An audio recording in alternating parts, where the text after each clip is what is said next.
બોર model પર આધારિત આપેલ પરમાણુની ઇલેક્ટ્રોનની એનમી કક્ષા ત્રિજ્યાનું સૂત્ર આપો. આકૃતિમાં બોરનું પરમાણુ મોડલ દર્શાવેલ છે. ZE ત્રિજ્યા આર, ઇલેક્ટ્રોન આર ત્રિજ્યામાં ભ્રમણ કરે છે. ધારો કે ઇલેક્ટ્રોનનું દળ m, વિદ્યુતભાર E, એનમી કક્ષામાં રેખીય ઝડપ Vn અને કક્ષાની ત્રિજ્યા Rn છે તથા ન્યુક્લિયસ પરનો વિદ્યુતભાર Ze છે, જ્યાં Z બરાબર તત્વનો પરમાણુ ક્રમાંક છે. ઇલેક્ટ્રોનને વર્તુળાકાર ગતિ કરવા માટે જરૂરી કેન્દ્રગામી બળ ઇલેક્ટ્રોન અને ન્યુક્લિયસ વચ્ચેનું કુલમ્બ આકર્ષણ બળ પૂરું પાડે છે. Therefore mvn²/rn બરાબર 1/4πε0 Ze e/rn² બરાબર Ze²/4πε0 rn². ઇક્વેશન નંબર 1, જ્યાં ε0 શૂન્યાવકાશની પરમિટિવિટી છે. બોરના અધિતર્ક 2 પરથી એનમી કક્ષામાં ઇલેક્ટ્રોનનું કોણીય વેગમાન ln હોય તો ln બરાબર nh/2π mvn rn બરાબર nh/2π. સમીકરણ 1 પરથી Vn mvn rn બરાબર Ze²/4πε0. સમીકરણ 2નું મૂલ્ય મૂકતા Vn nh/2π બરાબર Ze²/4πε0. સમીકરણ 2 પરથી Therefore Vn બરાબર Ze²/4πε0 into 1/nh/2π. Therefore Vn is equal to 1/n Ze²/2h/0. સમીકરણ 3 Therefore Vn સમપ્રમાણ છે Z/n, જ્યાં E 2h/0 અચળ છે. આમ એનમી કક્ષામાં કક્ષીય વેગ ઘટીને એનમાં ભાગનો થાય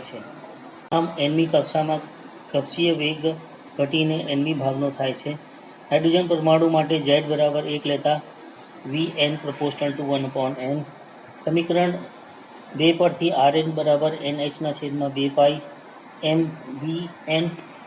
સમીકરણ 3નું મૂલ્ય મૂકતા Rn બરાબર nh×n into 2h/0/2π m into Ze². Therefore Rn બરાબર n²h²0/π m Ze².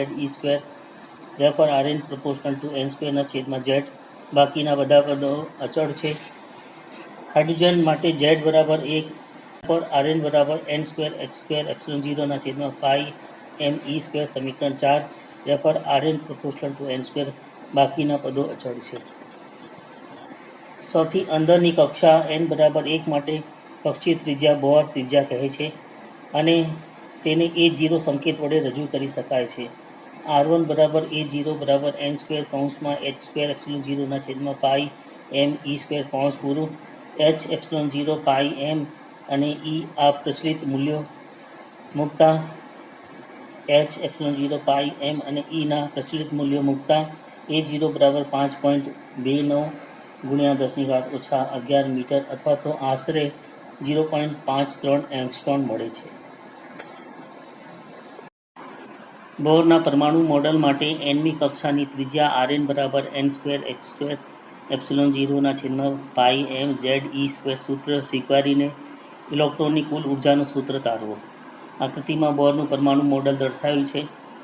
ધારો કે ઇલેક્ટ્રોનનું દળ m, વિદ્યુતભાર E અને એનમી કક્ષામાં રેખીય ઝડપ Vn અને કક્ષીય ત્રિજ્યા Rn છે. ન્યુક્લિયસનો ધન વિદ્યુતભાર Ze છે અને Z બરાબર તત્વનો પરમાણુ ક્રમાંક છે. ઇલેક્ટ્રોનને ન્યુક્લિયસની આસપાસ વર્તુળાકાર ગતિ કરવા જરૂરી કેન્દ્રગામી બળ ઇલેક્ટ્રોન અને ન્યુક્લિયસ વચ્ચેનું કુલમ્બ આકર્ષણ બળ પૂરું પાડે છે.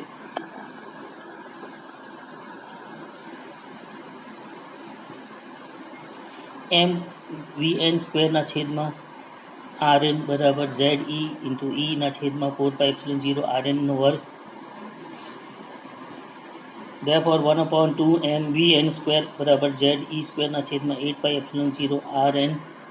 ગતિ ઉર્જા E બરાબર જેડ ઈ સ્ક્વેરના છેદમાં 8πε0 Rn સમીકરણ 1 અને સ્થિતિ ઉર્જા U બરાબર ઓછા Q અને સ્થિતિ ઉર્જા U બરાબર ઓછા K Q1 Q2ના છેદમાં Rn. Therefore U બરાબર ઓછા જેડ ઈના છેદમાં 4πε0 Rn is equal to minus Z e સ્ક્વેરના છેદમાં 4πε0 Rn સમીકરણ 2. ઇલેક્ટ્રોનની કુલ ઉર્જા En બરાબર ગતિ ઉર્જા K વત્તા સ્થિતિ ઉર્જા U is equal to Z e સ્ક્વેરના છેદમાં 8πε0 Rn માઇનસ જેડ ઈ સ્ક્વેરના છેદમાં 4πε0 Rn સમીકરણ 1 અને 2 પરથી is equal to minus Z e સ્ક્વેરના છેદમાં 8πε0 Rn. હવે Rn બરાબર n સ્ક્વેર h સ્ક્વેર ε0 ના છેદમાં પાઈ એમ જેડ ઈ સ્ક્વેર મૂકતા En બરાબર ઓછા જેડ ઈ સ્ક્વેરના છેદમાં 8πε0 ગુણ્યા પાઈ એમ જેડ ઈ સ્ક્વેરના છેદમાં n square h square ε0. Therefore En બરાબર ઓછા m Z square e power 4ના છેદમાં 8n square h square ε0 square સમીકરણ 3. Therefore En proportional to ઓછા જેડ સ્ક્વેરના છેદમાં n સ્ક્વેર. બાકીના પદો અચળ છે. હાઇડ્રોજન પરમાણુ માટે z બરાબર 1 લેતા એટલે En બરાબર m e પાવર 4ના છેદમાં 8n square h square ε0 square સમીકરણ 4. જો જે પરમાણુની nમી કક્ષાનું ઇલેક્ટ્રોનની કુલ ઉર્જા છે આ સૂત્ર મેળવા એવું ધારેલું છે કે ઇલેક્ટ્રોનની કક્ષા વર્તુળાકાર છે. સમીકરણ 4 માં m e h અને ε0 ના સ્વીકૃત મૂલ્યો મૂકતા En બરાબર ઓછા 2.18 ગુણ્યા 10 ઓછા 18ના છેદમાં n સ્ક્વેર જૂલ મળે છે. પણ 1.6 ગુણ્યા 10 ઓછા 19 જૂલ બરાબર 1 ઇલેક્ટ્રોન વોલ્ટ. એટલે therefore En બરાબર ઓછા 2.18 ગુણ્યા 10 ઓછા 18ના છેદમાં n સ્ક્વેર ગુણ્યા 1.6 ગુણ્યા 10 ઓછા 19 ઇલેક્ટ્રોન વોલ્ટ બરાબર ઓછા 13.6ના છેદમાં n સ્ક્વેર ઇલેક્ટ્રોન વોલ્ટ, જ્યાં m e પાવર 4ના છેદમાં 8h સ્ક્વેર ε0 સ્ક્વેર બરાબર 13.6 ઇલેક્ટ્રોન વોલ્ટ. કુલ ઉર્જાનું ઋણ મૂલ્ય એમ સૂચવે છે કે ઇલેક્ટ્રોન ન્યુક્લિયસ સાથે બંધાયેલો છે. પરમાણુની ધરા અવસ્થા કોને કહે છે અને હાઇડ્રોજન પરમાણુની આયનીકરણ ઉર્જા અને ઉત્તેજિત ઉર્જા કોને કહે છે? પરમાણુમાં ઇલેક્ટ્રોનની કુલ ઉર્જા En બરાબર ઓછા m Z square e power 4ના છેદમાં 8n square h square ε0 square છે. Therefore En બરાબર ઓછા 13.6 જેડ ઈ સ્ક્વેરના છેદમાં n સ્ક્વેર ઇલેક્ટ્રોન વોલ્ટ. ઋણ નિશાની સૂચવે છે કે જેમ જેમ nનું મૂલ્ય વધે તેમ તેમ ઋણ E ઘટે છે, એટલે કે ઉર્જા વધે છે. એટલે કે ન્યુક્લિયસથી દૂર કક્ષાઓમાં ઇલેક્ટ્રોનની ઉર્જા ક્રમશઃ વધે છે. જ્યારે ન્યુક્લિયસની સૌથી નજીક એટલે n બરાબર 1 કક્ષામાં ઇલેક્ટ્રોન ભ્રમણ કરતો હોય ત્યારે તેની ઉર્જા લઘુત્તમ હોય છે. પરમાણુઓની આવી નિમ્નતર અવસ્થાને પરમાણુની ધરા અવસ્થા કહે છે. બોર ત્રિજ્યા a0ની કક્ષામાં ભ્રમણ કરતો ઇલેક્ટ્રોનની ઉર્જા E1 બરાબર ઓછા 13.6 જેડ સ્ક્વેરના છેદમાં n square electron volt. Hydrogen માટે z બરાબર 1 અને n બરાબર 1.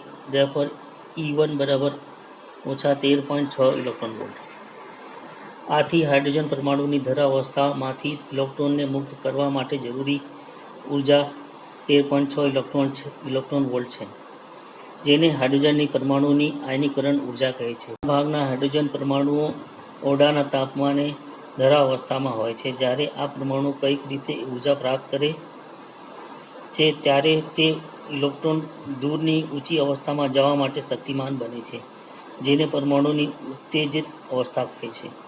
હાઇડ્રોજન પરમાણુમાં ઇલેક્ટ્રોનને પ્રથમ ઉત્તેજિત અવસ્થા n બરાબર 2માં લઈ જવા માટે જરૂરી ઉર્જા E2 ઓછા E1 બરાબર ઓછા 13.6ના છેદમાં 2 સ્ક્વેર ઓછા કૌંસમાં ઓછા 13.6 1નો વર્ગ કૌંસ પૂરું બરાબર 13.6 ઓછા 13.6ના છેદમાં 4 ઇલેક્ટ્રોન વોલ્ટ ઉર્જાની જરૂર પડે બરાબર 13.6 ઓછા 3.4 બરાબર 10.2 ઇલેક્ટ્રોન વોલ્ટ.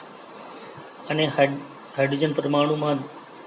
હાઇડ્રોજન પરમાણુમાં ધરા અવસ્થામાં ઇલેક્ટ્રોનને બીજી ઉત્તેજિત n બરાબર 3 અવસ્થામાં લઈ જવા માટે જરૂરી ઉર્જા E3 ઓછા E1 બરાબર E3 ઓછા E1 બરાબર ઓછા 13.6/3² ઓછા કૌંસમાં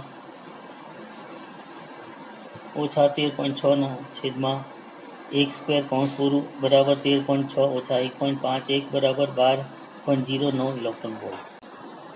આમ હાઇડ્રોજન પરમાણુઓમાં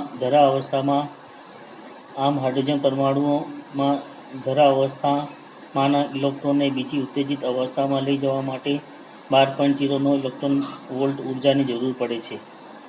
આ જ રીતે ત્રીજા ઉત્તેજિત અવસ્થા કે ચોથી ઉત્તેજિત અને અનંત ઉત્તેજિત અવસ્થામાં ઇલેક્ટ્રોનને લઈ જવા માટે જરૂરી ઉર્જા અનુક્રમે 12.75 ઇલેક્ટ્રોન વોલ્ટ, 13.06 ઇલેક્ટ્રોન વોલ્ટ અને 13.6 ઇલેક્ટ્રોન વોલ્ટની જરૂર પડે છે.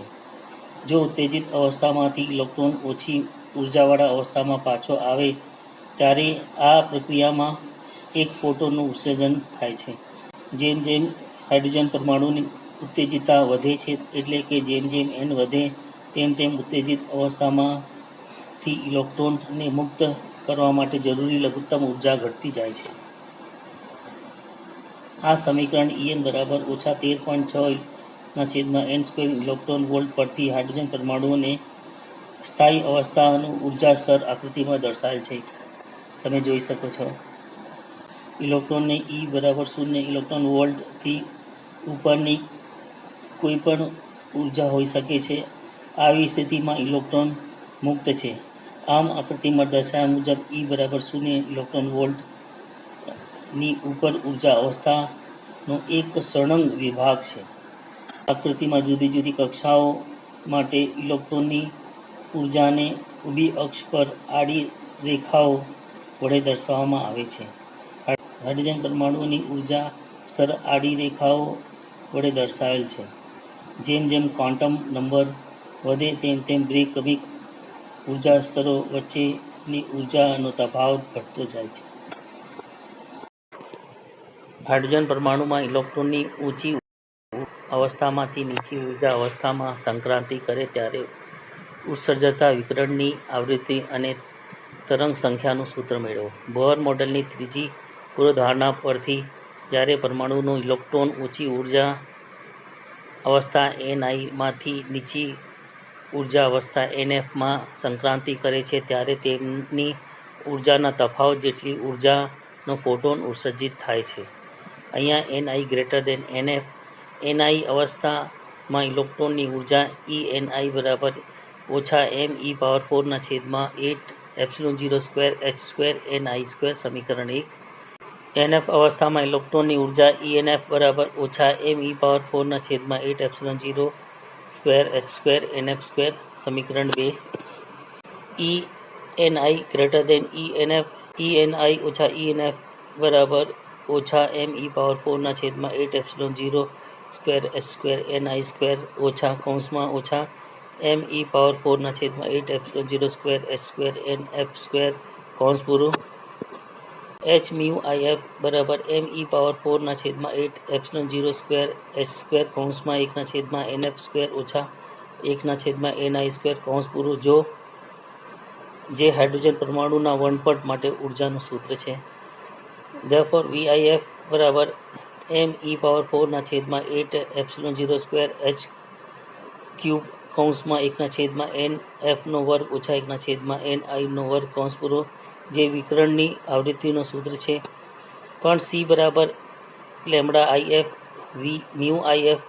Therefore, μIF = C/λIF.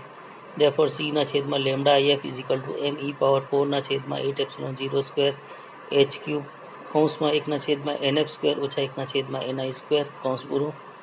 Therefore, 1/λIF બરાબર me⁴/8ε02h³c કૌંસમાં 1/nf² ઓછા 1/ni². કૌંસ પૂરું. જે ઉત્સર્જતા ફોટોનની તરંગ સંખ્યા માટેનું સૂત્ર છે. પણ me⁴/8ε02h³c રીડબર અચળાંક r અને દરેકના સુકૃત મૂલ્યો મૂકી સાદુરૂપ આપતા સૈદ્ધાંતિક મૂલ્ય r બરાબર 1.03 × 10⁻⁷ મળે છે. બાબરના પ્રયોગ પરથી તેનું મૂલ્ય r બરાબર 1.097 × 10⁻⁷ મળે છે. therefore 1/લેમ્ડા IF = R કૌંસમાં 1/NF² ઓછા 1/NI નો વર્ગ કૌંસ પૂરો, જ્યાં NF નીચી ઉર્જા અવસ્થાનો ક્વોન્ટમ માંગ છે અને NI ઊંચી ઉર્જા અવસ્થાનો ક્વોન્ટમ માંગ છે. હિલ્બર્ટ અચળાંકના સૈદ્ધાંતિક અને પ્રાયોગિક મૂલ્યની સમાનતા એ બોહર મોડેલને સમર્થન પૂરું પાડ્યું.